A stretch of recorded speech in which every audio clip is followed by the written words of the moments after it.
எல்லாருக்கும் வணக்கம்.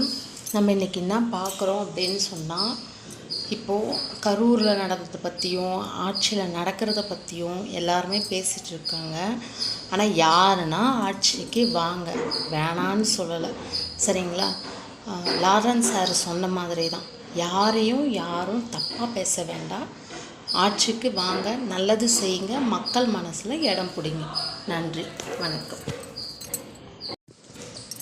அரசியல்னுட்டு எல்லாருமே போட்டி பொறாமை அப்படின்ற மாதிரி எல்லாருமே ஒரு பெரிய இது ஆயுத கலவரமாகவே பார்த்துக்கிட்டு இருக்கீங்க. அப்படி பார்க்காதீங்க.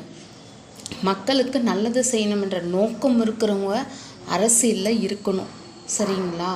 ஆனால் என்ன சொல்கிறோம், அரசியலில் வந்துட்டால் நம்மளுக்குன்னு ஒரு தனி தலகணம் அப்படின்றது வந்துடவே கூடாது. நல்லது செய்கிறவங்க யார் வந்தால் என்னங்க, ஏங்க? இப்போ நம்ம இத்தனை வருஷம் நம்ம ஆட்சியில் இருந்தோம். அப்போது அடுத்தவங்களுக்கும் ஒரு வாய்ப்பு கொடுக்கவுமே, அவங்களும் என்ன ஆட்சி பண்ணுறாங்கன்னு பாருங்களேன், பொறுத்துருங்களேன், உங்களுக்கும் ஓய்வு கொடுங்களேன். அடுத்த ஆட்சிக்கு திரும்ப போட்டி போடுங்க, திரும்ப ஆட்சிக்கு வாங்க, மக்கள் தேர்ந்தெடுக்கட்டும், உங்கள் ஆட்சி நல்லாட்சியா அவங்க ஆட்சி நல்லாட்சியா அப்படின்ட்டு. அப்போ உங்களுக்கு பெருமை தானே.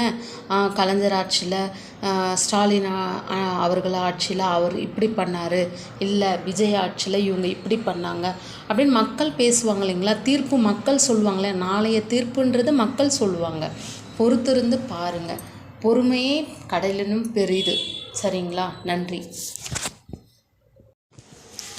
நம்ம சசி முத்து யூடியூப் சேனல் லைக் பண்ணுங்கள், ஷேர் பண்ணுங்கள், கமெண்ட் பண்ணுங்கள் ஃப்ரெண்ட்ஸ்.